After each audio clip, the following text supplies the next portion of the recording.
ಭತ್ತದ ಹೊರೆ ತುಂಬಿಕೊಂಡು ಹೋಗ್ತಿದ್ದ ಟ್ರ್ಯಾಕ್ಟರ್ಗೆ ಜೋತು ಬಿದ್ದಿದ್ದ ವಿದ್ಯುತ್ ತಂತಿ ತಗುಲಿ ಬೆಂಕಿ ಹತ್ಕೊಂಡು ಭತ್ತದ ಬಣವೆ ಸುಟ್ಟು ಹೋಗಿರುವ ಘಟನೆ ತಮ್ಮಡಿಹಳ್ಳಿ ಗ್ರಾಮ ಪಂಚಾಯತಿ ವ್ಯಾಪ್ತಿಯ ಬಿಲ್ಗುಣಿ ಗಂಟೆತವರು ರಸ್ತೆಯಲ್ಲಿ ನಡೆದಿದೆ.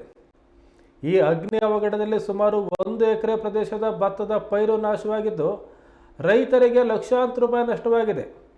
ಇಂದು ಮಧ್ಯಾಹ್ನ ಸಂಭವಿಸಿದ ಈ ಅನಾಹುತದಲ್ಲಿ ಒಬ್ಬ ವ್ಯಕ್ತಿಗೆ ಸಣ್ಣ ಪುಟ್ಟ ಗಾಯಗಳಾಗಿವೆ ಅಂತ ತಿಳಿದು ಬಂದಿದೆ. ಸ್ಥಳೀಯರು ಈ ದುರಂತಕ್ಕೆ ಮೆಸ್ಕಾಂ ಅಧಿಕಾರಿಗಳ ನಿರ್ಲಕ್ಷ್ಯವೇ ನೇರ ಕಾರಣ ಅಂತ ಗಂಭೀರ ಆರೋಪ ಮಾಡಿದ್ದಾರೆ. ಸ್ಥಳೀಯರ ಪ್ರಕಾರ ರಸ್ತೆ ಮೇಲೆ ಜೋತು ಬಿದ್ದಿದ್ದ ವಿದ್ಯುತ್ ತಂತಿಯನ್ನು ಸರಿಪಡಿಸುವಂತೆ ಜೆಇಇ ಮತ್ತು ಎಇಇ ಅವರಿಗೆ 1 ತಿಂಗಳ ಹಿಂದೆ ಮನವಿ ಸಲ್ಲಿಸಲಾಗಿತ್ತು. ಆದರೆ ಅಧಿಕಾರಿಗಳು ಈ ಮನವಿಗೆ ಯಾವುದೇ ಪ್ರತಿಕ್ರಿಯೆ ನೀಡದೆ ನಿರ್ಲಕ್ಷ್ಯ ತೋರಿದ್ದೇ ಈ ದೊಡ್ಡ ಅನಾಹುತಕ್ಕೆ ಕಾರಣವಾಗಿದೆ ಅಂತ ಆಕ್ರೋಶ ವ್ಯಕ್ತಪಡಿಸಿದ್ದಾರೆ. ಸುಮಾರು 1 ಎಕರೆಯಲ್ಲಿ ಕಷ್ಟಪಟ್ಟು ಬೆಳೆದಿದ್ದ 15 ಕ್ವಿಂಟಾಲ್ಗಿಂತಲೂ ಹೆಚ್ಚು ಭತ್ತ ಕೈಗೆ ಬಂದಿತ್ತಾದರೂ ಸಾಗಿಸುವಾಗ ವಿದ್ಯುತ್ ತಂತಿಯಿಂದ ಸುಟ್ಟು ಹೋಗಿರುವುದು ರೈತನಿಗೆ ಕೈಗೆ ಬಂದ ತುತ್ತು ಬಾಯಿಗೆ ಬರಲಿಲ್ಲ ಎನ್ನುವಂತಾಗಿದೆ.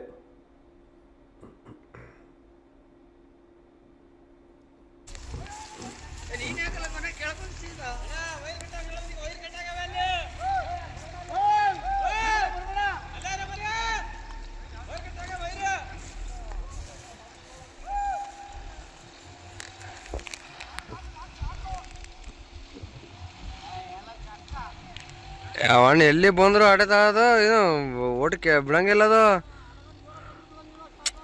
ಡೋರ್ ತೆಗ್ದಿಲ್ಲ ನನ್ನ.